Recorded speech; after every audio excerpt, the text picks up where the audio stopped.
No worries. Okay, we are live, and I'll just do a mic test right now. Test, test. Can you guys hear me? Kron, can you say Mic something? test. Mic test 1, 2, 3. I can hear you loud and clear. Okay.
All right, just another quick test before we start the stream.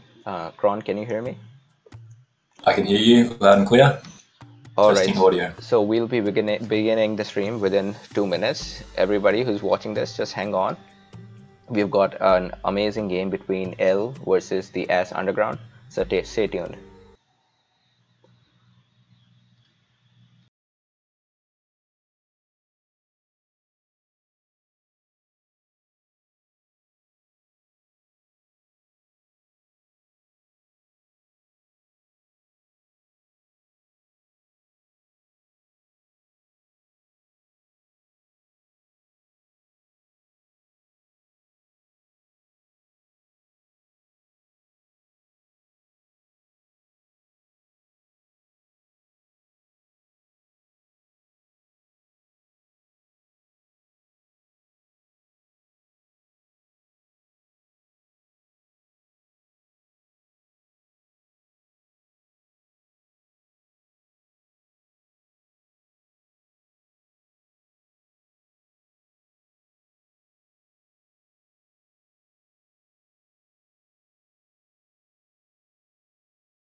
Alright, Ron, so are we ready? Let me open the replay. We are absolutely ready, pumped up and excited to see this second match of the tournament broadcast. Let's both jump right into it. So this is, as everyone knows, AS Underground, the ultimate underdogs of this tournament, versus perhaps arguably one of the top seeds of the tournament, EL. So let's both jump into it.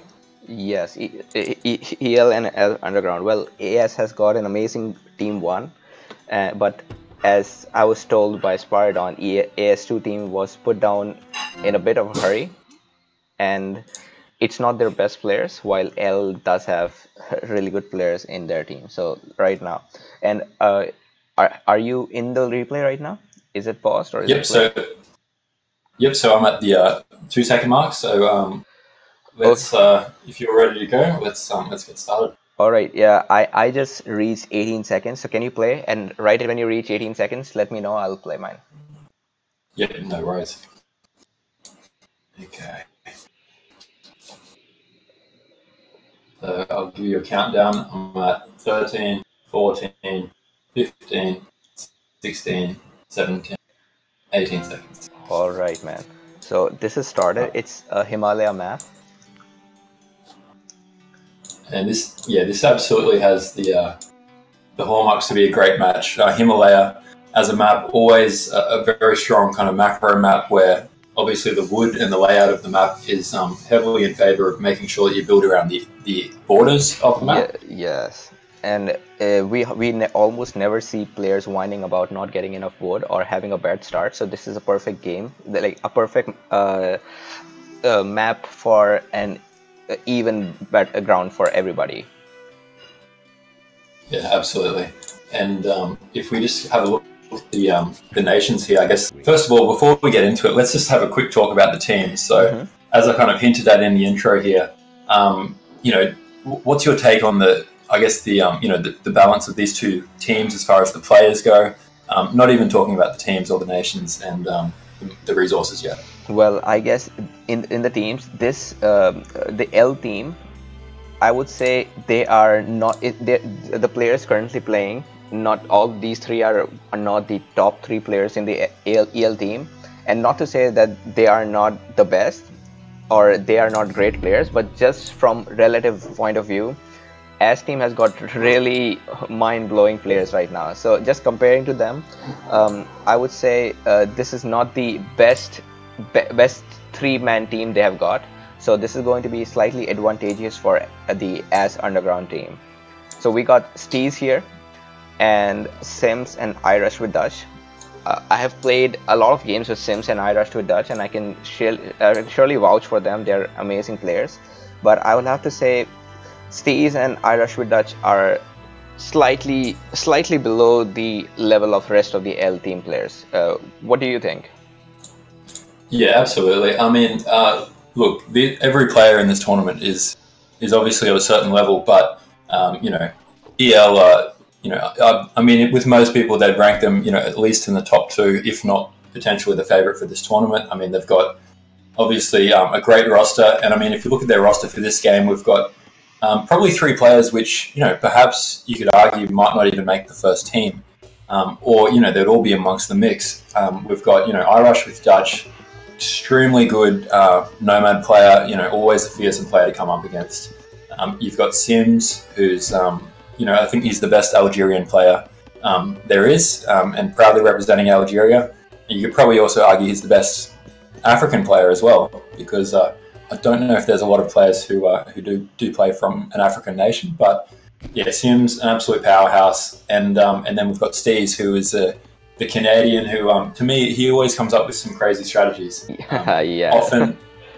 Often mixing it up with rushes, booms, wonders, and all with great micros. So that's a tough team to come up against. Right. That's clearly so. There's no doubt that this is clearly a great team, but it should be a slight relief for the AS team, since they're not up against the best of the L, so they do have a good chance of maybe winning this. I know a lot of people have predicted them to be the underdogs in this game, Just because, yeah, again, was rated among the best by all the captains that we asked, and as Underground, well, not so much. So it's going to be this game is going to have some kind of predictability.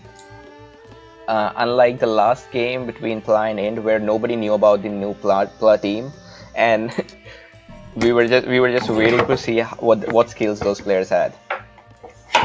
Oh, absolutely, and yeah, that was just absolute insanity. Those PLA versus Ind games, had no idea what the hell was going to happen. So yeah, this is definitely more likely to be a little bit more predictable. The punters are probably favouring EL here, but I mean, there's nothing people like more than watching the underdogs have a go. Yeah, just root for the underdogs.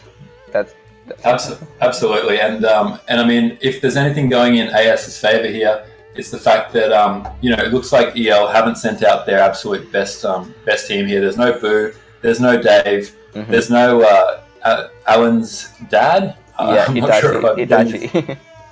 Let's just call him Itachi, yeah, but there's no Itachi. I think he's Alan's son, or he is Alan's dad, probably. Alan is Itachi's son. That's what their names say. Exactly. So let's have a quick look at the nations. So just to touch on them. So we've got so with the EL team, we've got at the top here in purple, we've got L Sims playing as the Indian player.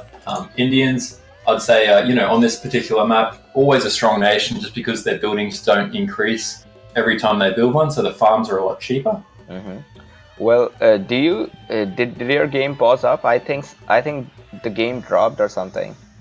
Yeah, it looks like the game has dropped here after the 5-minute mark. So perhaps this was a drop game. But let's perhaps jump in, maybe put the overlay on momentarily. We'll jump into the next replay and start on the next one. All right. So yeah, we'll just not be spending any time on this one.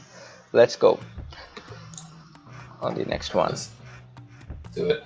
And perhaps we could restart the stream possibly, or just to start fresh, or if you want to keep going. We can keep going. Well, it's a part of the game. So this is how the games took place in actuality. Yeah. So, just be careful of the swirlers on the. Yes. So I am paused at the 5-second mark. Okay. Yep. Okay. 1 second.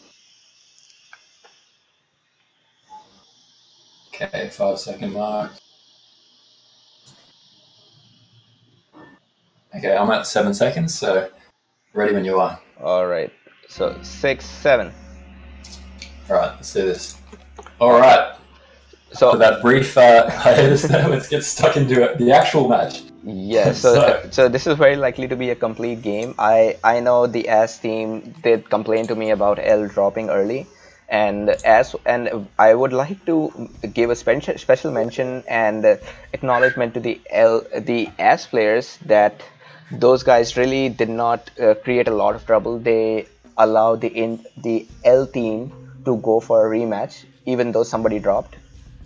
So that was a good decision, and we really like such sportsmanship from other teams as well.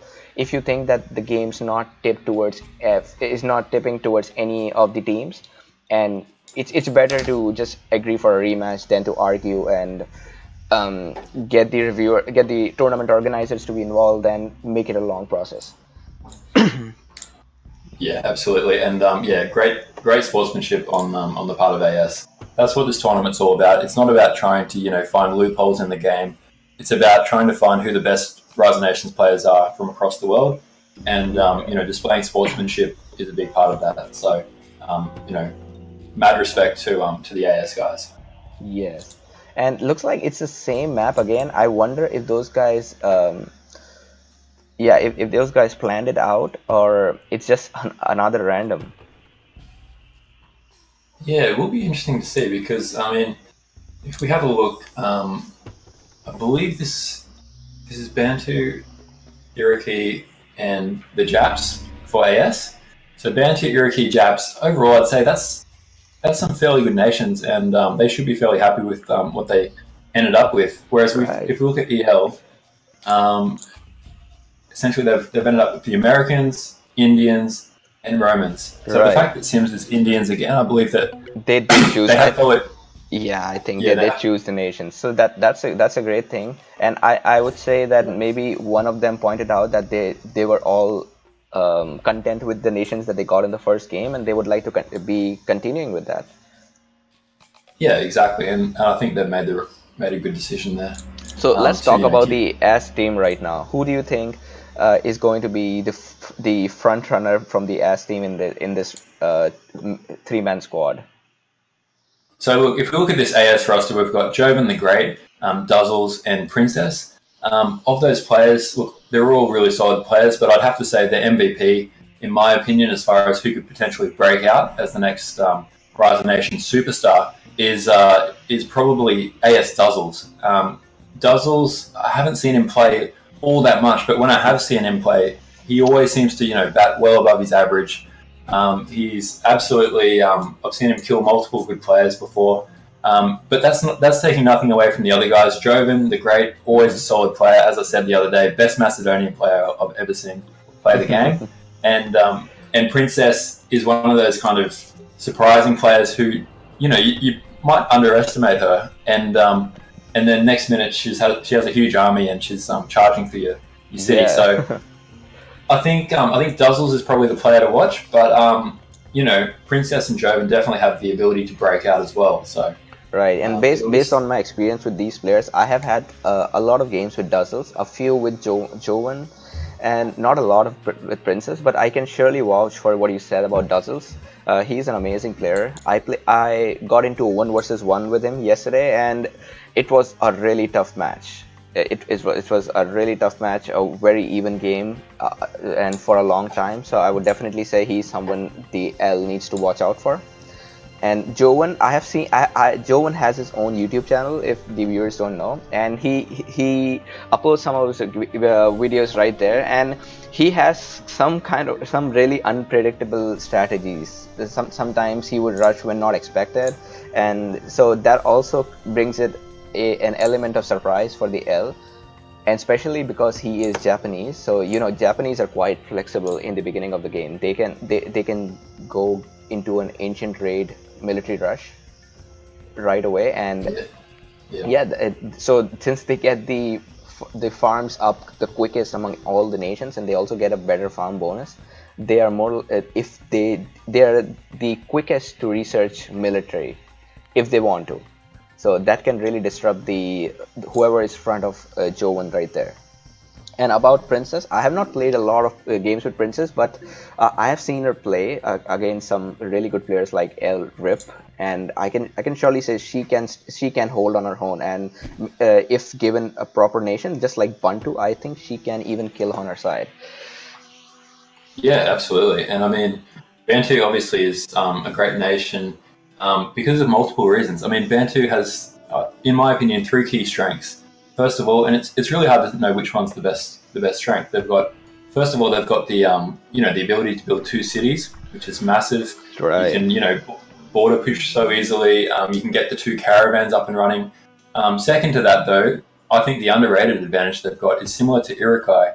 They can get fast raiding units and fast raiding scouts. So you can collect more ruins in the early game, and you can get your heavy infantry out and raiding their rares much quicker. So whenever I play as Bantu, I'm always torn between going civ first or going military first, because it's painful to choose. They're both so good.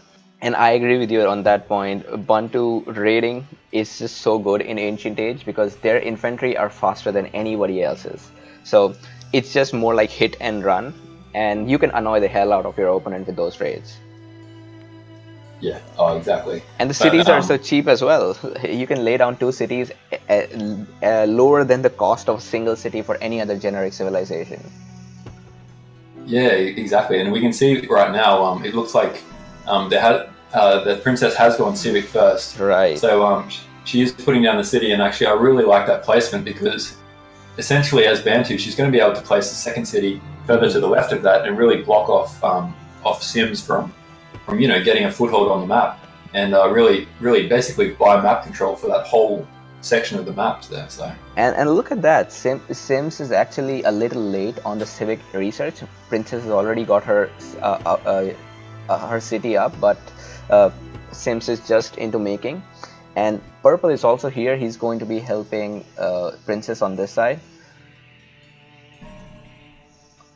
Yeah, it looks like yeah. And this leaves Sims in a very weird spot, because there's no, until Sims city is completed, there's no good spot for Red to come and build his own city, because this whole big mountain is blocking the way.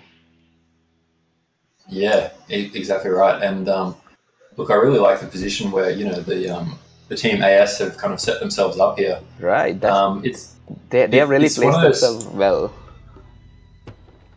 Yeah, it's one of those small kind of advantages which, you know, it's not going to win the game in itself, but it's a small incremental advantage which will really help them from a, you know, controlling their territory point of view. And it's just frustrating when you're blue. If you're playing as EL here, you're just thinking, oh, geez, suddenly it's a bit harder to raid their res because I've got to go through a couple of cities to get there. Oh, all right, and looks like we are going to see 2 versus 1s on either side of the map. On the other side, we've got who is that? Yes, Steez and iRush with Dutch teaming up against Joven. Yeah. And looks like it's going to come down to who finishes their side first. Yeah, absolutely. And this is going to be pretty exciting to watch because, I mean, on one hand, you've got a 2v1 against Joven with, you know, iRush with Dutch and Steez. Both great players, both definitely have the ability to execute a nice rush here. But at the same time, you've got Joven as the Japanese player, which has an advantage in the early game. They're often a lot faster. And if I was to give any team, you know, potential chance of, you know, defending against 2, right, I'd probably put Japs up there with, you know, Koreans or another defensive nation like that.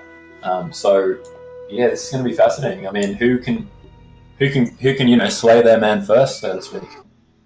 Yes, no doubt about it. So if Sims and Jovens were players of equal capability, I would clearly say that Joven has got an upper hand in the defense because of the Japanese civilization. But Sims is a slightly really advanced player, so I wonder if he'll be able to hold on his own. Indians are slightly slow in the beginning until they get their eco boom. So once they get their eco boom, they can be really unstoppable. But it just all depends if the Bantu and Iroquois players are going to give him that time to boom up. Yeah, absolutely. And you can see the raid here. Oh from yeah. Yellow.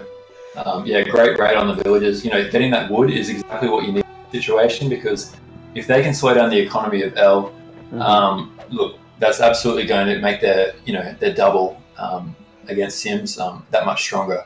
And you know, Sims with a good pull away of those citizens, but you know, that military is his force stability is racks, you know, a fair distance away, and all that time is time that he can't be collecting wood. So you know, a great raid here from Princess, and as I said before, you know, with those Bantu units, they're just so awesome for raiding, so fast, and if the enemy, you know, if the archers do come, they have the ability to either run away or potentially take them down. And the Dazzles is also raiding with the units on the other side of the map. He just raided Tobacco, and so far I've not seen any aggression from the L side. So either they are really slow or they have something else in mind. Yeah, this is looking like a really strong start from AS. I mean, they've really taken the initiative here with, you know, some raids, really hurting both blue and you know, some of those merchants in the middle. And yeah, you look at that wood income now for Sims. Yeah, it's really wood. Yeah, right. And look at that, near gems we've got Duzzles fighting with iRush with Dutch, but unfortunately for Duzzles, he's just got a bad army composition, and he may not be able to take down that. He'll not be able to complete that raid on gems. Yeah, it looks like those gems will definitely survive this particular raid, and yeah, good defense there by iRush with Dutch. And right here in the top corner, we've got, so the L team kind of seems to be using silver in as territory. Can you see that in the top? Yeah, I can see that, and that is that is definitely an ambitious place to place your merchant. Yeah, But that's quite interesting. And let me see. So, looking at the Japanese players' perspective, he can see the silver, and he's sending his merchant to the silver. And I guess he is going to just find out that there's a heavy infantry and all other caravans waiting for him. yeah, Or the heavy exactly. infantry And, just ran away. But there comes a raid from the L side on the top. The Amber is getting taken out. Well, they're taking their time. There. Yeah, absolutely. You can see, yeah, there's raids going all across the map here as well. Oh, that fan was going. Right, and I want to point out that if you go on red, I rush with Dutch, with Americans, he has traded his science research for a Colossus. And what do you think? Is that a good strategy, or does that hurt you in long run?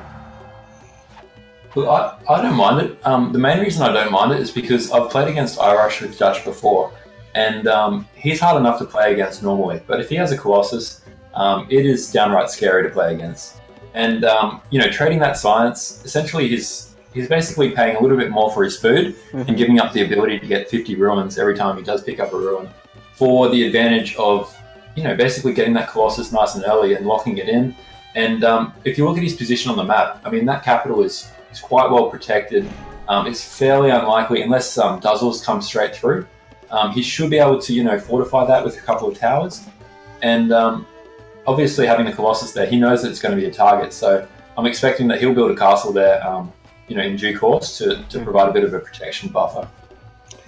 Yeah, that's right. So let's look at the rare resources on each side of the map, while also not trying to miss any raids. So look at that right next to gems. Duzzle sends another bowman to raid, but he's going to be taken out by the cavalry. Alright, so yeah, let's look at the rare resources. On the L side, they've got marbles. Not really, I don't see I'm going to be seeing that in use for much. No, it's I think marbles are up there with citrus as far as most least useful rares. But still, except for, don't say that to the guy who plays Egypt, because I'm sure he will be very upset. Yeah, the way I use marbles mostly is, if I'm planning to get a wonder, I would send a merchant to marbles, and the moment I click up wonder, I just remove the merchant, send it somewhere more useful. Because the resource income from marbles, that is the wood and metal, they're not that important. So I usually skip on that. And looks like the L has also got relics, but they do not know about it.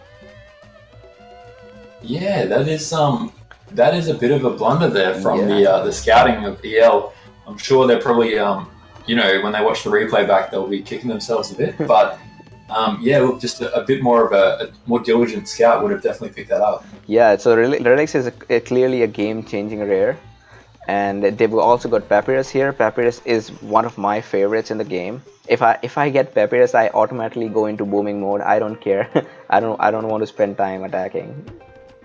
Yeah, absolutely. I mean, just the cumulative effect, once you get a few science upgrades a bit earlier than you would have otherwise, you're saving 10% on every technology you do. So.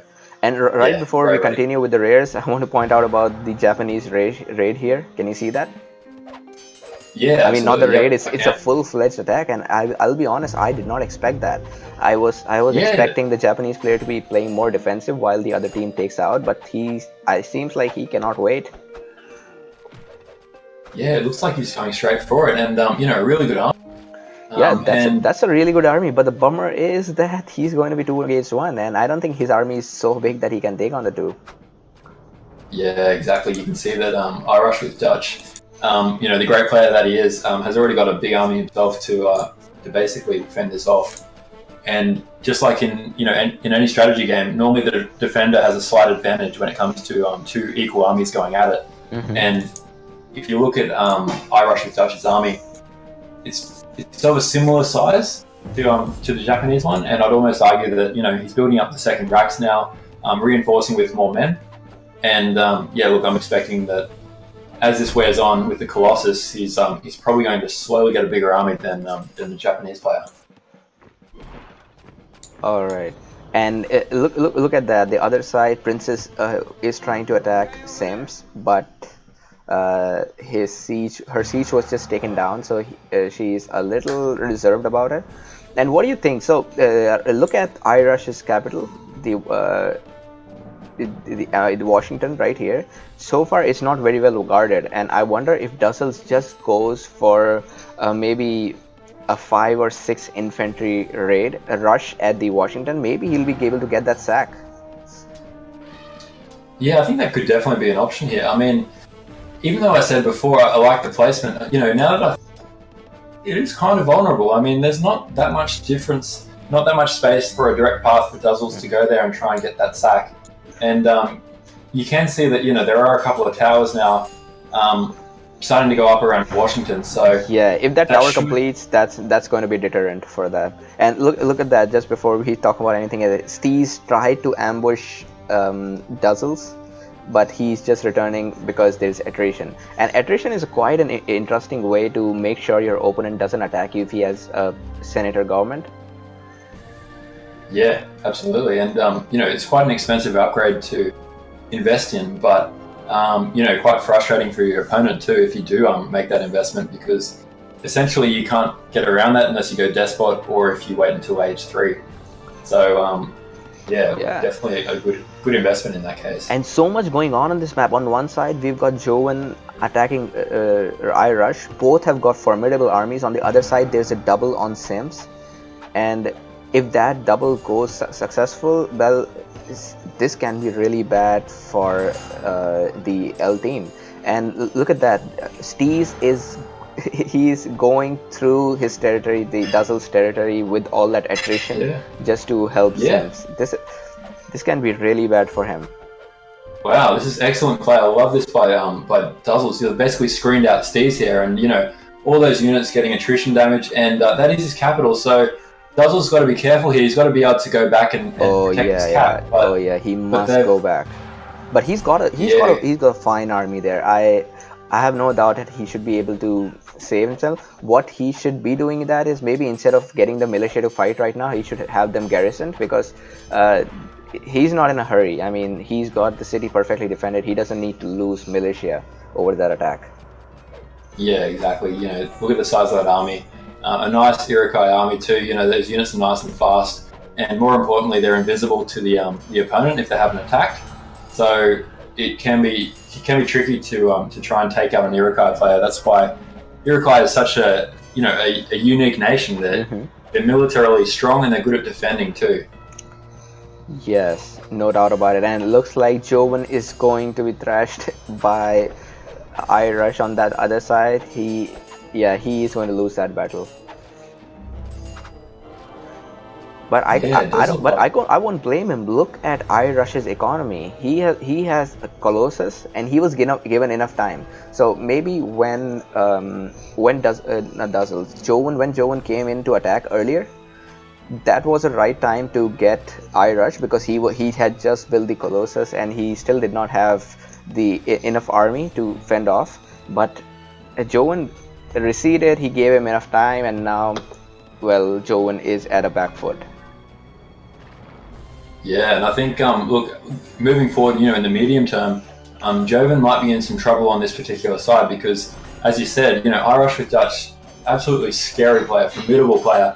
And if you have a look at his economy, his economy is purring along. He's maxed out his food, wood, and metal, and not too far away from his gold if he didn't have the Colossus. Oh, but hell, look at the look at Delhi. Look at Delhi. Look at Delhi. Delhi. This could be the end of the game. Are you seeing this? This is absolutely huge. Delhi is about to be threatened here, and there's a huge army which is looking to get that cap sack. Those elephants are trying to do their best to defend here, but I can't see any militia. I believe they might already be dead. Yeah. Yes, all the militia is probably dead. Look at that. Oh my God, Sims just lost his capital. I cannot believe this. Wow. That is But I think they're not going to be not going to be able to hold it for long, because Steez is back with a medieval age army. Yeah, absolutely. I mean, this is this is yeah, potentially that cap stack of plus 500 is huge, and I just wonder if Steers is kicking himself. Was he out of position, or were they just too good? Yes, and well, I don't know who got that sack. I can't see it. Probably Princess got that sack, but yeah, Princess is way behind. If you look at her library researches, she needs to go to medieval as soon as possible. And same for Duzzles. Both of them are really behind, and I mean they've got the advantage right now. Sims is hurt. He is not going to be attacking a lot. Oh my god, look at the other side. Irish with Dutch is probably going to get that city. Yeah, I mean Irish with Dutch, yeah, absolutely. I mean that city is going down as the taunt says. And look at Joven's library. He can easily go to medieval age. Why is he waiting? Yeah, exactly. Just missing out on that medieval age has really cost him with that city. If it was larger, he could have bought more time. He could have, entrenched behind the city. But exactly. Oh man. At the moment, it's just looking like one-way traffic here from Irish with Dutch. And this match after that awesome cap sack by purple and yellow. How are they going to stop Irish with Dutch here? Yeah, this is going to be very difficult. I'm really happy about Princess and Duzzles like holding on their own on the other side and probably even killing Sims in the process. But well, I don't think they'll be able to make it in time. Irish Dutch has got a tremendous army. Look at that. That's 4 trebuchets. Yeah, no, that's going to take out that cap down to 0 HP nice and quick. And yeah, look, I just don't know. If you look at Joven's economy here, he's down to an economy that you'd normally have after about 5-10 minutes into the game. 100 food, 100 wood, and you can contrast that with Irish with Dutch, 150, 200, 150. Yeah. And just while we were on the rare resources, look at the L team's resources. They've got gems, salt, horses, and I guess they also have sugar somewhere. And that's a recipe for a victory, man. These are just 2 good rare resources to not win. Absolutely. I mean, these players are already sick enough as it is. But if you throw some awesome rares in there, like you've got Pappy, salt, horse, sugar, gems, and wool, that is a tough recipe to come up against. And, right. Let's look at what really As got. To show. So As has got diamonds, wine. Okay, I'll be honest with this part. L clearly has the better of the rare resources on the both teams.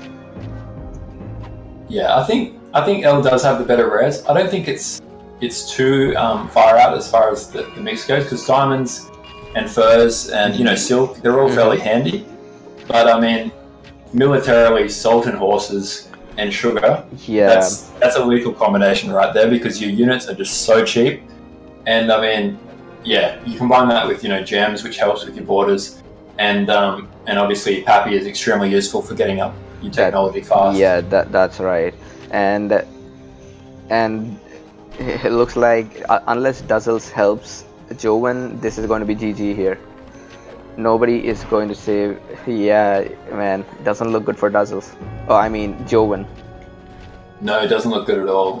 That's a Colossus army right there. I think Irish with Dutch has the best rare of all, and that rare is the Colossus. That Colossus is absolutely powering this army right now, and his wealth income's 216 at the moment. That is absolutely insane for this point in the game with no fish on the map. So. Oh man, and Joven just says, "I am dead. Sorry."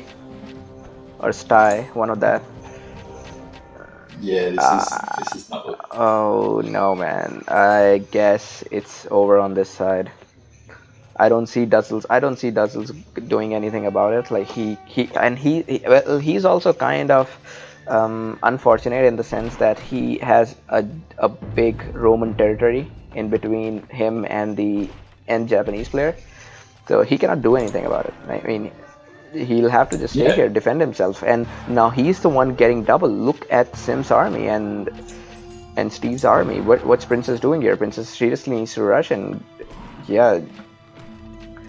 Yeah, I mean, good placement of these cities right here. I mean, even Princess can't really do much because if she goes forward, she needs to take that city first. There's no way she can help Dazzles here, and you know, Dazzles city at Hero is just getting doubled here. There's nothing he can do, and he's probably going to lose his entire army here as well. Yeah. Man, I clearly feel that Americans are really overpowered in Nomad games, especially just because the one free wonder, I mean not free, the instant wonder and the free governments, they are just too much to handle. Yeah, no, absolutely. I mean, and you know, you put that in the hands of a good player, and you know, once the American army gets up, you know, obviously they get 3 resources for every unit that's out on the map. Oh yeah, man. That's overpowered as well, clearly. Yeah, well, just look at the size of Irish with Dutch's army, and if you look at every land unit there, and you add 3 resources, it's no wonder that he's pretty much maxed out on every metric he could possibly have here. Absolutely sick. And Sims seems to be reclaiming the city, so I don't see how Princess and Dazzles are going to be killing Sims here. Oh, that's a bad idea. She's gonna lose that trebuchet. Never lose trebuchets. Man, nothing hurts more than losing trebuchet to light cavalry just because you were not careful and you sent them on the front of the battle. Yeah, exactly. I mean, using light cavalry just to delay your opponent with those raids on the siege. Possibly my favorite thing to see in Rise of Nations. So frustrating when you're playing against them, but especially the Russian light horse. That is a recipe for throwing your keyboard out the window.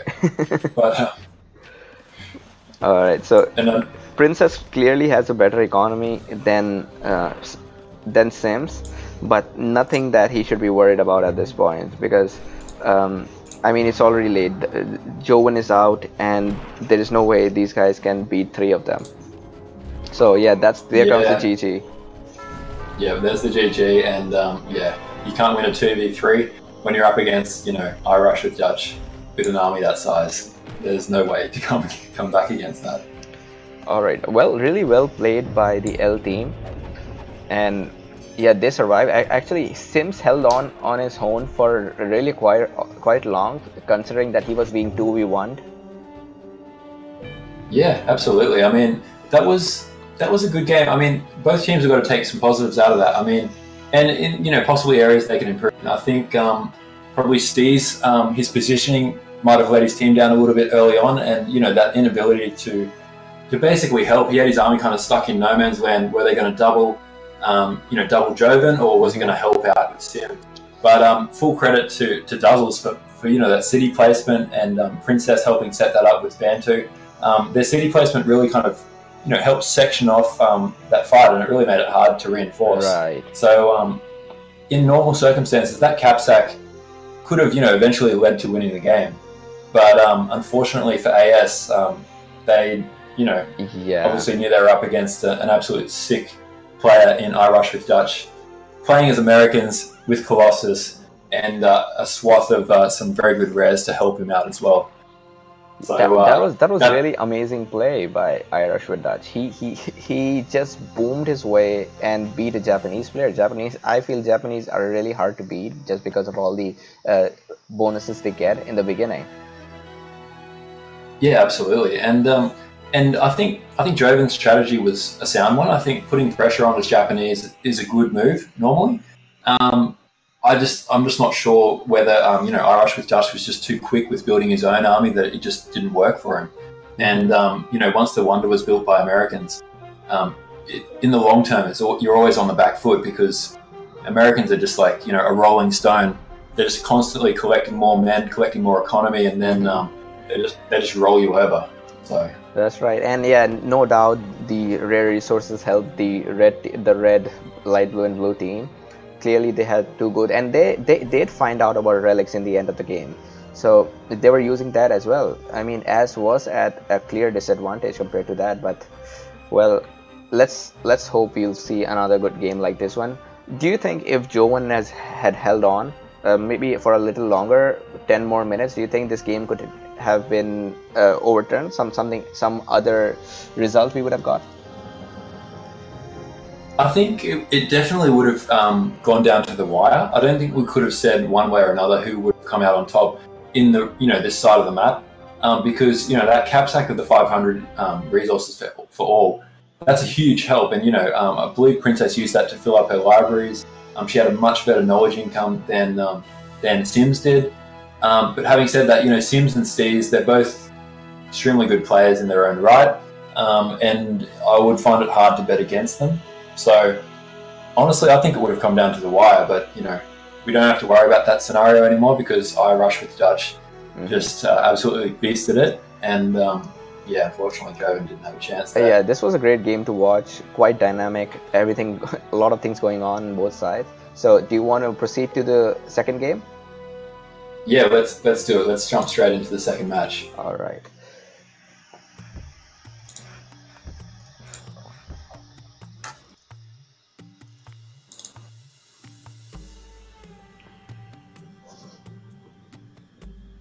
All right, so I'm in and ready, and just at the 3-second mark. So if you count me down. Okay, I am at 2 and 3 now. All right, let's do this. All right, I am pumped to see this second match. Let's see what type of map it is first of all. So it is. It's Old World. Yes, and all right. This is still a good map, not as bad as Sahara in terms of wood. And I just hope everybody gets at least a +5 wood cutter, so they don't have any reason to whine about later in the game. Yeah, absolutely. I mean, if we talk about this map, Old World, I think it's a good map.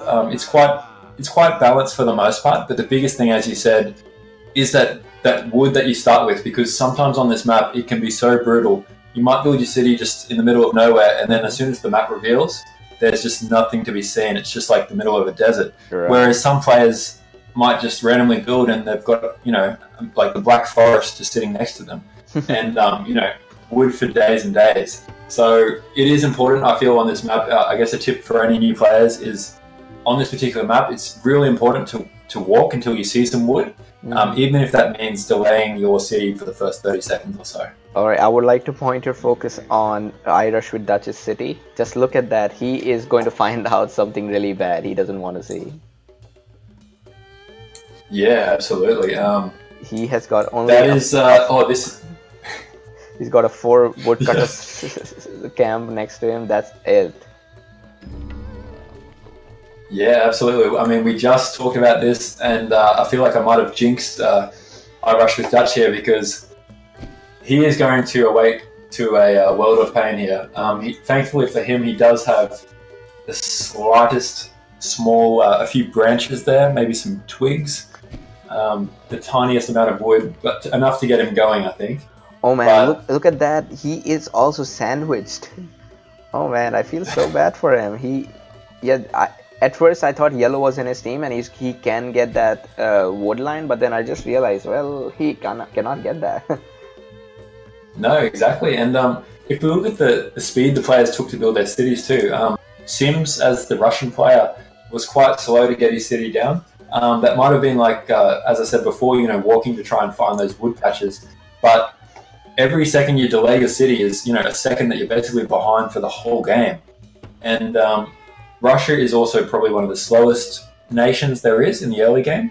And to be honest, probably for the whole game, because they don't have any bonus that helps them speed things up later on, like Inca does. That's right. Although I do want to point out something really good about Russians, since going for the Republic government is a quite typical decision most players make. So Russians just make you immune to that. You can rest assured that nobody is going to rush you or attack you at least until medieval age. And that kind of assurance can help you to get even sometimes wonders, or like boom as much as you can. Yeah, absolutely. And I mean, the beauty of Rise of Nations is that honestly, I think it's 24 nations in total, and I'm sure someone can correct me if that's not correct. But so many different nations you can play as, and honestly, like my hand on heart, every single nation is good in their own way. Mm-hmm. There's no one nation which you receive and you think, oh, geez, that's the worst ever, and how can I do anything? Because Russia is probably arguably one of the weaker nomad nations, and yet they still have so many good things about them, like the attrition. I've played against players like Red Bull before, and Red Bull's strategy is just to build light horse and kill your kill your supply wagon over and over and over, and just watch your men melt into the ground. Right, and look at that. That's the biggest British migration I've ever seen. He's going towards Sims, and he's going to get a woodcutter camp there. Yeah, and obviously not an ideal situation for anyone, but right. Desperate times call for desperate measures, and that is a big wood patch that he is at least walking to. And a great team play, I would say, because Sims just gave him some wood. So if you see that Irish with Dutch is not that far behind, because he just received some resources, so that definitely helps. Yeah, wow. And yeah, that's interesting, because I mean, that investment from Sims, obviously it'll slow him down a bit, but at the same time, you want to make sure your teammate is still in the game. And yeah, look, some really good team play here. That's probably the first time I've seen that. But it's something that you probably don't see in normal games. It's only in this clan versus clan setting where, every player really wants to do whatever it takes for their team to win. No one's putting their own player or their own army first. And yeah, it's a really, really exciting play there. So, and I guess this is time for Jovan's revenge. He's got Irish with Dutch in a corner. Irish with Dutch is also at a particular disadvantage. So maybe Jovan should not be booming in this game. He should take him out as soon as possible. Yeah, exactly. And a bit of a tricky situation. I mean, Jovan, as the yellow player here, he has the nation of Egypt. And Egypt, I think of Egypt, I think of boom. You think of Egypt, you think slow. You think Egypt, you think camels, pyramids maybe. But I mean, building Colossus is like the one thing you always want to do, is because it's just so cheap. It's only 150. You can build it early. But the problem is, in close quarters like this, against a player like Irish with Dutch playing as British, it's just incredibly difficult to build that early Colossus and then hold it and then actually get a proper boom. So if he was located on the opposite corner of the map and well hidden, I think building the Colossus and booming hard would be the right move. But I would like to see him try and flip Egypt on its head and just go for a rush here. Yeah, and he just taunted that he's going to be rushing, so let's see how that works out for him. And I want to point out that green is Nubians here, Duzzles, and he's not really lucky with the rare resources. Except first, he's not got anything else good in his territory. Well, he just found out Bison, so I will change my statement right now. So with that is handy. Yeah, that changes everything now. Yeah, well, at least Bison obviously is one of the best rares in the early game, aside from wealth rares and whatnot. So yeah, this. Oh, and if we look at yellow here, Jovan. Oh man, okay. They also got Pappy. This is a good rare resources for the S team. I do want to argue about the positioning of Duzzle's second city. Do you see where he's building? I wish if he built next to Jovan, they could have finished that game really quickly. Yeah, absolutely. And you can see the yellow raid here. What's the technology there for the Egypt player? It is Com Mill. So a pretty fast raid here from yellow, and I think he's looking for the woodcutter camp here. Man, he's not going to find a woodcutter camp. Looks like that works in the favor of Irish with Dutch.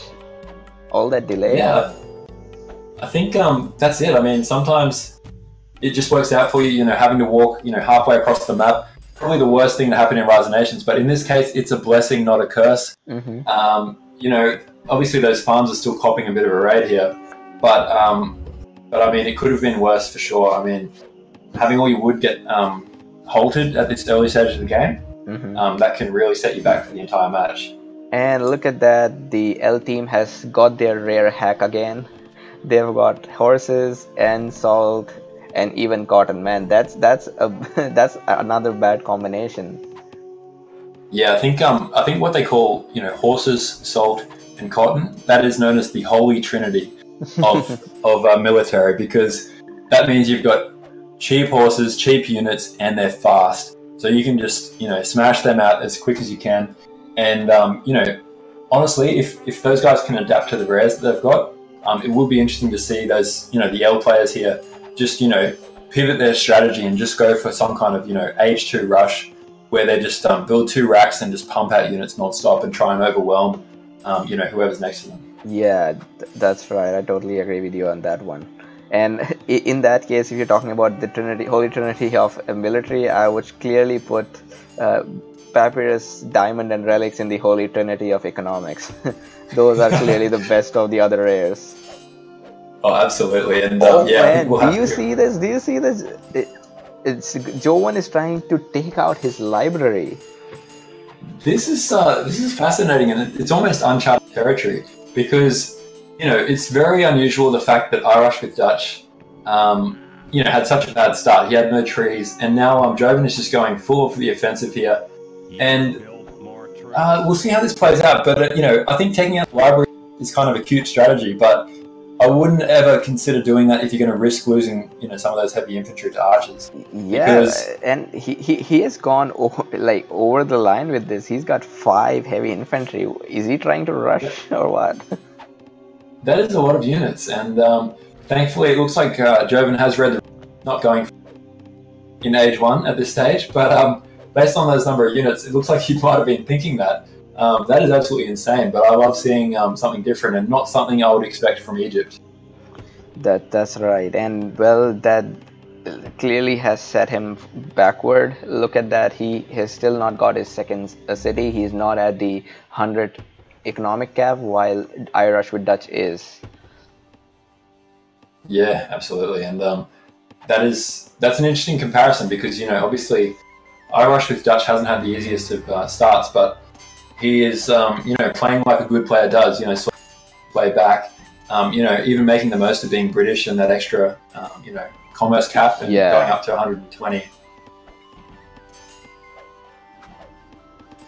And it's going to be difficult. Green's raiding on this side at the salt, but then again, it's Russia. They're not going to keep the salt away for too long. The attrition will eventually kill these units. Yeah, exactly. It's going to be maybe a slight hiccup, frustrating for the L players, but they can sleep safely knowing that they will get that salt back, and the Holy Trinity will be complete again. Yeah, and well, Steez is again with Romans. I don't know if he chose the nation or he's just random, but he's doing pretty well. He's got a second science done, and he's just making temples on both the cities. Meanwhile, the French player, which is Princess I Am, is also going for another science. What do you think about that? So if you're French, would you try to rush your opponent, or just boom, like how Princess didn't boom last game, but Jovan and Irish with Dutch did get Jovan last time, and looking at their conditions right now, he may get him again. Yeah, I think ultimately with Princess's choice of technology here, I don't mind it, but what I would like to see, and it looks like she's not going to do this game, and it is a bit risky, but she has the silk and the pappy, and she's gone science too. But what I would consider doing there in her spot is perhaps going for the commerce too as well, and then going for the despot, because if you can get the despot with commerce too, and get your wood and your food up to 150 each, and maybe get 100 of metal income coming in, and then just pump out units with that despot healing your units, that could be absolutely insane to defend against. But obviously a bit risky too, because you are kind of delaying your age to get that. Right, and I just want to point out that the S team has got amazing rares as well. So it unlike the last time where their only good rare was diamonds and maybe silk, this time they've got silk, furs, pappy, bison, and what else is there? And sugar. So yeah, both the teams seem even with the rare resources they had. I would have really wished Princess to go commerce too and a despot. That's obviously looks like a good decision. because without the Yeah. Despot, the French bonus is not a lot. I mean, apart from the healing, the French, what other things the French have got is a slightly better cavalry and that wood, which is not a lot, to be honest. Yeah, exactly. I mean, it really does come down to that healing and the free supply wagon when you build your siege later on. And aside from that, yeah, the healing is the main crux of the French's strength. So That's right, and she is getting a Senate. I wonder if she's going to get a Despot now. Steez has got despotism, and I just don't. I just don't think getting a despotism right now would be a good choice, just because she has lost that window where the opponent is vulnerable to attacks, and Steez can probably defend right now. Although he is getting a wonder, so getting a despot might not be the worst idea. It's quite a tricky situation, man. I believe that was that actually wasn't Steez. That was actually British. I rush with Dutch, who's the despot player here, Red. So whereas Steez is actually I'm sorry. Yeah, I got them confused. But yeah, despotism with British is a good choice. Yeah, like a really good choice here. And I mean, if we look at the tech choice of Joven, he's got a huge army sitting in the capital. That's going to come in handy a little bit later on, especially with defending against this despot attack, which is likely coming his way. But having said that, obviously, I rush with Dutch. We saw, he's in good form. In this game, he had probably the worst start you could have, and he's well and truly back in it. So this is going to be interesting to see. Yeah, and I feel I mean I really want to see how Joven takes on Irish with Dutch. His army is not that big, probably bigger than what Irish has got, but we'll have to wait out. But I do want to say that Joven did not make the best out of this opportunity. He should have taken it slow in the beginning. I mean, that 5 heavy infantry raid was an overkill, and he did not accomplish much with that. Yeah, I think he probably got a bit unlucky that the wood that he could raid, because the wood was tucked away so far away in the Russian territory. Right. But at the same time, obviously Red was quite slow. Irish with Dutch was quite slow because of that delay. And look.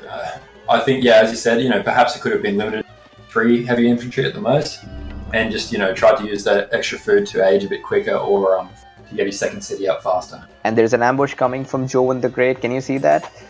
I can, and it's coming in. So. But that's a lot of archers from Red, and most of Joven's army is heavy infantry.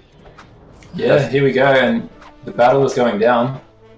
So there's a lot of heavy infantry, but those British archers obviously are making quick work of those heavy infantry on the Egypt player. And Green is here. Well, Green is not here with a big army, and I don't think these guys will be able to take down Irish with Dutch with that. Yeah, you can see Irish with Dutch is retreating. But having said that, that is 2v1, and British are a great defensive nation as well. So if Duzzles and Jovan go for the double here, I can also see Steez is sending resources to Irish with Dutch. Just sent 35 wealth, 58 metal, 58 food. So obviously teamwork here. With Steez feeling like he's got enough funds to spare, and he obviously knows that he doesn't want to see Red get eliminated here. Yeah, and well, Princess doesn't seem to be doing much. She's got 2 siege out, and man, that's not a big army. Princess may not be able to do much here. Yeah, I don't think this will cause too much damage, but we'll wait and see. There's only a couple of siege, and not many men protecting it. So you can see that Light Blue is sending his army away from there.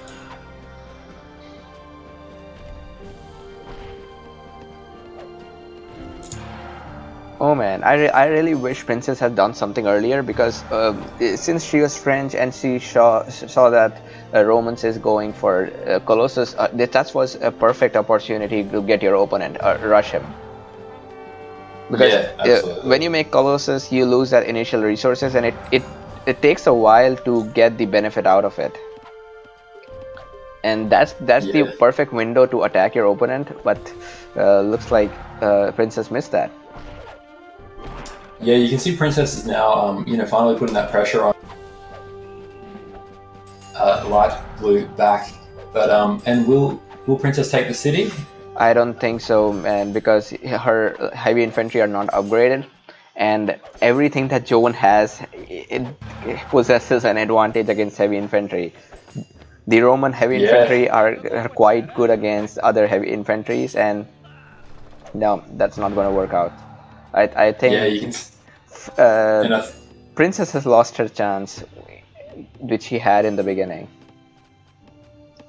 Yeah, you can see Steez throws down the taunt there. Good luck with that. That's only going to put more salt in the wound there. And those players do have salt, so they got plenty of salt to go around. But I mean, as we see, that attack get repelled there. Look, the idea was good, I think, but just the execution wasn't quite there. And a lot of that army was actually decoys. And while I love decoys, it actually fooled me for a moment. I thought they were actual units. Would have been more handy, I guess, if they were real, unfortunately. But yeah, just not enough units there, I think, to really cause Steez any damage. Oh my god, look at that. Look at what's happening here near yellow. Irish Vidich has got an awesome army, and Sims has built here. That means there's some kind of attrition on this middle ground where Sims has made a city. And the green doesn't seem to have anything at all. I mean, all of his armies are on that other side, and since he is not despot, like he does not have despotism, he's not going to be able to rush Russia. So he'll have to come back and save Joan. Yeah, exactly. And I think Duzzles is feeling that right now. He's just asked in the chat, you okay? Because he knows that Egypt is getting attacked here by two nations, and honestly, it's not looking so good for Jovan here either, because kind of in a holding pattern here against the British despot, and British players as despot are very frustrating to play against. Obviously, having that bigger commerce cap just gives them such a huge advantage, and as well as the cheap troops and the the salt and the cotton as well. Yes, and well, looks like Jovan won't be making it far.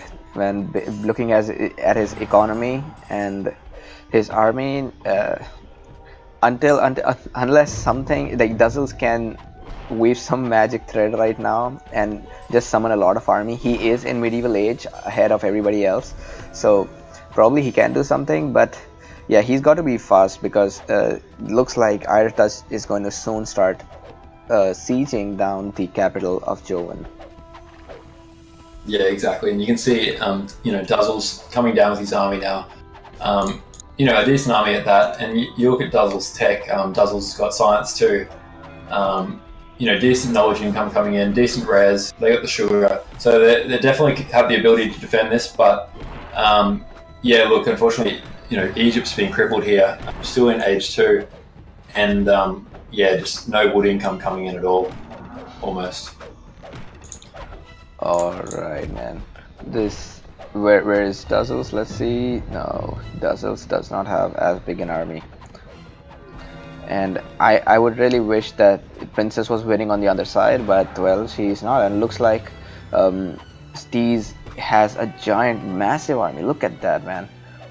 That's probably very likely around double of what Princess has got.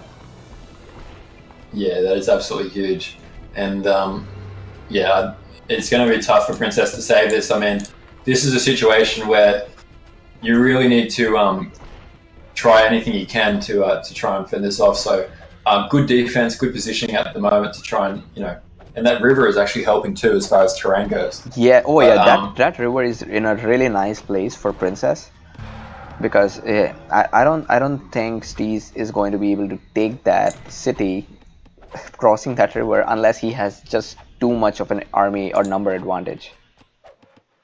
Yeah, exactly. And I think in this situation, perhaps if you're in Princess's shoes here, you try and build maybe a castle and get some spies out, perhaps, if you can do that. Because I feel like when you're trying to defend against a bigger army like this, spies can really be the one thing that can turn the tide of the battle. That's right. And look at the other side. Red Red has reduced the city, but I don't think he'll be able to take the city. Thanks to Dazzle's help, Joven will live a little more for now. But Joven's economy is thrashed. It's all up to Dazzle's right now. Yeah, absolutely. I mean, you look at Egypt's economy here, and it's extremely dire situation for him because, I mean, it's just having that city so close to the front lines. He's constantly losing economy, having to pull workers. That militia pull was pretty necessary to try and avoid the cap sack, and constantly pouring anything he's got into building more towers or building more military. So it's hard to try and get that boom going again when you've just got so little resources in the first place. On the other side, Princess is trying to do something about Steez, but the army is just not big enough. Yeah, Steez with good positioning of his buildings and his towers there, making it difficult through that choke point, and clearly a huge Roman army that's not going to be phased by this incursion into their territory. Well, this does not look good for the AS team. They've got an advantage on all the fronts. Yeah, I think. I mean, they've got a disadvantage at all the fronts, and absolutely. I mean, they've pretty much got a disadvantage. The one good thing, I guess, going for them is they've got that castle that Dazzle's just built in the center of the map, which is helping, provide them a bit more map control, a bit more territory there, so they're not as exposed. But yeah, the reality is, I don't think Purple and Red are going to go anywhere until they take Thebes. They want Thebes, and they want it now. Yeah, Jones is really playing in the back foot. He has got nothing. He has not got nothing to offer right now. Maybe he should just stop fighting and first move his cap, because if his cap's taken, that's the end of the game. Yeah, exactly. I mean, he'll still live on for a moment, but ultimately, once they get that cap sack, if you give one of these L players 500 resources, they will say thank you very much, and they'll spam out a much bigger army than they had before, which was already big enough as it was. Right, and look at that, man. Light Blue has taken Dazzle City on the other side. Yeah, I mean, that's kind of come out of nowhere here, but yeah, absolutely. There's Trebuchet is making quick work of that city, and obviously there's Caesar's legions as well. Just cut that down, and that's kind of caught Princess off guard here. I mean, she's trying to siege Caesar's city, but can't rotate and protect her own.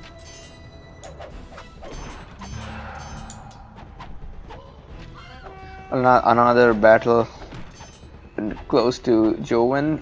Do you think this is going to be the final battle for his capital? Yeah, I think this could well be it. I mean, you can just look at the unit. It's just a sea of purple and red coming up there. Only the one tower holding that thing from oh boy! Did you see that Joven had the chance to move his capital, but he did not? Look at it. His Senate is not there. He could have moved it. Yeah, and the cap's gone now, and they get the sack, and this is absolutely the worst case scenario for AS here. It could have moved the sack, as you said, but perhaps with so much action going on, he's just trying to stay alive. He probably forgot to put the senator down, or perhaps even the 50 gold that he needed. There's no guarantee that he had that. Yeah, right. You're right about that. And looks like Princess's capital is going to be taken as well. Yeah, Princess's capital is getting sieged. Princess trying to go on the offensive, but Steve's coming around the flank, and this is not looking good for Princess. And that was a poor decision for Princess to not go back and continue attacking Steve's city, because what Princess was attacking was just a regular city, but Steve was taking the capital, and of course the capital holds much importance. Yeah, exactly, and you can see now that the players are throwing. The AS know that in this particular game, they have been beaten by EL. Some great play all around by EL. They are one of the tournament favourites for a reason. And yeah, a real statement here from EL as well. Coming back from arguably a tough start there for iRush with Dutch to basically pull it together and play as an effective team. There was some donation of resources at the beginning of the game to help prop up Red, which is really ultimately the results speak for themselves. You look at Red now and a good investment, I would say, early on. Yeah, and this game seems to be over now. Yeah, you can see, Princess has had a good game and definitely been keeping somewhat toe-to-toe with Steez, but I believe Steez has just got the better boom between the two players and the better defense as well. So I feel like while Princess threatened at times, Steez probably always felt in control as far as, just being able to sit back and wait for Princess to attack and then, repel her when she can. Yeah, so looks like that's another victory for L. So if you were in the in shoes of Princess or Joven, would you have done anything differently for this game if you could reverse time? I think what perhaps they could have done slightly differently is if I was in perhaps Joven's shoes there with Egypt, it's a tough spot because Egypt is not a typical Russian nation. But I would have probably raided or tried to scout a bit earlier, tried to find out where the L players' woodcutter camp is in advance so that you know exactly where to go.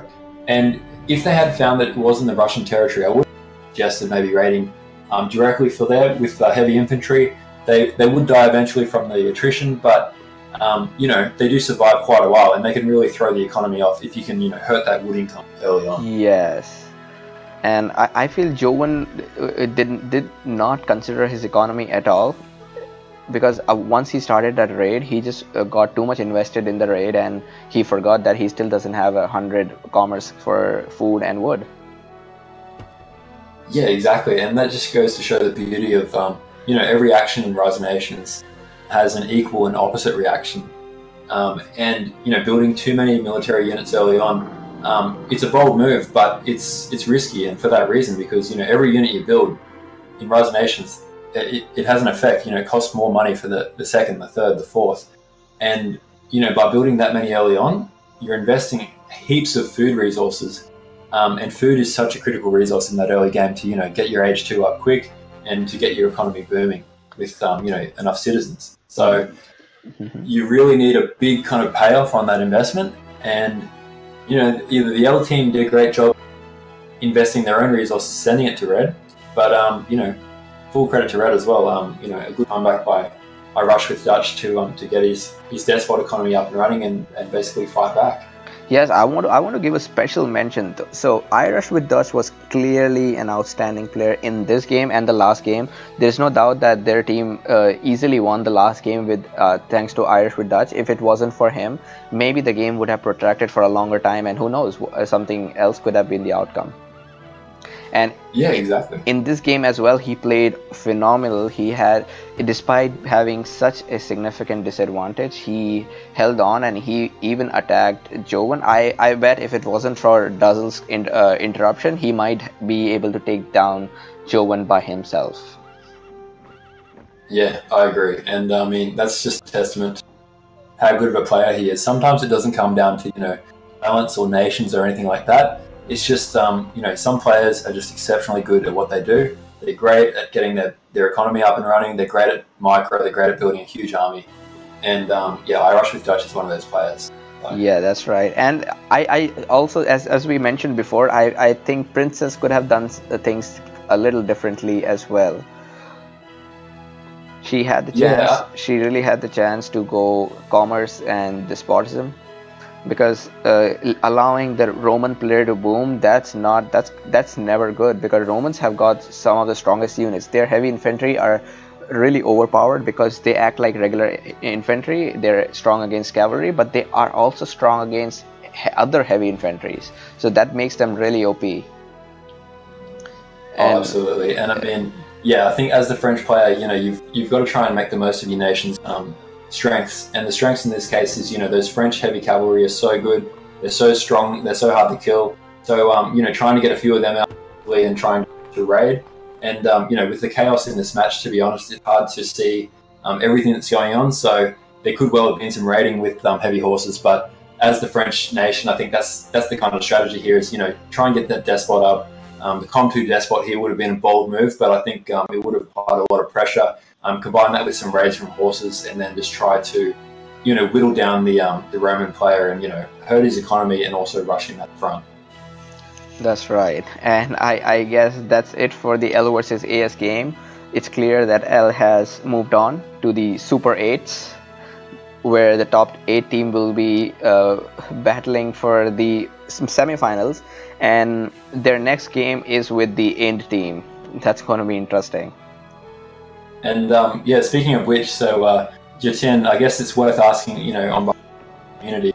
Obviously, you're the captain of Team Ind, and now that you're going to be playing against L, how do you feel about this? Man, I do feel intimidated a little bit. So L has shown great game in both of these first and second match against AS, and clearly Ind does not have the best of the teams in this tournament. So we're going to be having a little difficulty. What I would like to watch out for in this game is to first not to let any of them boom a lot, especially Steez. I have seen Steez play in the past game and this game as well, and seems like he waits for his turn to max his economy and then attack. Maybe he could be a target for that. Of course, this is being broadcasted, and I shouldn't be shouting out my strategy out loud. But well, yeah, I was gonna say you might be shooting yourself in the. Yes, I might be doing that, but well, let's see. I've got something else in my mind too, which I won't be letting it out right now. But yeah, I think just so you know, I think El Boo and sitting in a pub in Dublin, writing down notes on a notepad while he's watching it on his phone, and I would just be very careful about saying anything further about strategy, because I know those guys are super competitive. They're probably been strategizing for the last few days, even for this match, and you can see in their lineup. Obviously, their roster is absolutely stacked, but I mean, Steez, Sims, and Irish with Dutch are arguably within the one of their 6 best players, like top 6 of their roster. And there's no Boo, there's no Dave, there's no Itachi. So these guys probably could form 2 teams and be very competitive with both. So I think it's going to be interesting to see, who they put out as the roster for Ind. I mean, that's going to probably be the biggest talk and the biggest kind of buzz in the community is like, who are L going to play? Yes, there's just too many choices. Exactly, and I would really like to see who L players come up, because that does decide how good a chance Ind has against winning. And I will not be expecting a lot from the next match, but I'll try to give them as good a game as possible. And I've had some really nice game with my team, the 969 and Octave. They have been phenomenal team players. They're not really as good in 1 versus 1, but in team they just smash it. So I'm quite excited for this. Let's see if we can make our team to good use and beat an elite clan like L. Maybe we can. Yeah, absolutely. I mean, if you look, and just in case anyone hasn't watched the previous match for Game 1, make sure you check it out on the YouTube site. It's now been uploaded in full HD with no sync issues or anything like that. The live recording's gone up. Recommend you have a look at that and watch the matches. But look, spoiler alert, don't listen on if you haven't seen the result. However, I guess we have already alluded that Ind did win that game. But in that match, I was, and I'm not just saying this because you're on the line, but I was really impressed with Ind because, no one doubts that obviously Jatin yourself, you've played for many years and obviously a very skillful player. But I mean, the teammates 969 and Octave, both showed their own. They both definitely held their own against a tough, unknown PLA team. Yeah. I watched that game, and honestly, watching that PLA team, I know they were unknown, but they had some extremely good players. I mean, Cavalier was really good. I think it was Nor. Nor was a really good player. Nor was really good as well. They were both top tier players, and I mean, Shia played a good game too. I think for PLA, in some ways, they just got outplayed in the long game, and that's what you guys did well. So that's right. And so the second game with the PLA was an absolute. I mean, I'm not finding the word for it. rejoice. Yeah, maybe that's the word. Because in the first game they had Old Cat, who seemed to be a low inter, and he had some trouble. But the second game was really fun to play, and they got really that 3-man squad was definitely a good one, and I enjoyed that one really well. And looks like, Yeah. do you know any other games that are going to be played this week? I know some are going to be played the following week, coming weekend. Yeah, I believe. So there's essentially 3 or 4 scheduled for around this weekend. I know that the AZ games. So there's AZ Team 1 versus Lat 2. That's scheduled for around. I believe it's Friday night if you're in America, or Saturday morning if you're in Europe. And then you've also got AZ Team 2 versus PLA. That's going to be a really interesting match to watch. I believe that's scheduled for the Sunday at some point. So these games are all coming up. And who else do we have? I know Surge and Four Valley. All their guys are super keen to play against AL, possibly one of the strongest Latin American teams versus one of the strongest European teams. So that's going to be a classic battle of the Atlantic, I think. So it's going to be fascinating to see what happens. And essentially all these big games are coming up essentially this weekend, if not earlier than that. Yeah, I'm quite excited to see all the games, and let's see, maybe we can schedule the Ind versus L game within the before the Saturday, as long as people, my teammates are ready and the L team is ready. That'll be quite interesting to watch. And in that case, I guess somebody else will be commentating instead of me. Probably Spiridon. Spiridon did a great job last time, and I would love to see him speak again. And if there's anybody else who would like to comment as well, and you want to try out a little bit, well, please let us know. Yeah, absolutely. We're always open to getting some guest casters on. So don't worry if you're not sure what to do. Ultimately, all we're looking for is someone with a bit of perspective, someone with a bit of insight into playing their Rise Nations, and who can just call the game as they see it. Because ultimately it's about just providing some commentary to the community. So if you're interested in jumping on and casting a game, perhaps for Ind or perhaps for AZ, I'm sure when I play, you can't commentate your own games. It just doesn't work like that. So please get in touch with either myself or with Jatin, and drop us a message on Steam or Facebook, and we'll be keen to have you on. Yes, and I'm going to be leaving this this stream live for another 20-30 minutes, just so that the length of the stream doesn't give away the results for anybody who's watching it or who's going to watch it later. So yeah, let's just do that, and I'll be off now. I woke up at 5 for this broadcast, so I think I'm going to get some sleep now. Yeah, absolutely. I think you deserve it after the dedication of waking up at the crack of to cast this match. So absolutely a brilliant game all around by the L boys, and really impressed by the performance that AS put up as well. Taking that cap in the first game was probably a high point for them, and ultimately EL managed to ride the strength of perhaps Irish with Dutch to victory. So well played, and can't wait to see the match between L and Ind coming up in the next round. All right, yeah, but, let's watch that, and I'm going to be signing off right now. Yeah, no worries, and myself too. So guys, it's been great, and no doubt we'll catch you in the next game. All right, see you guys. Bye bye.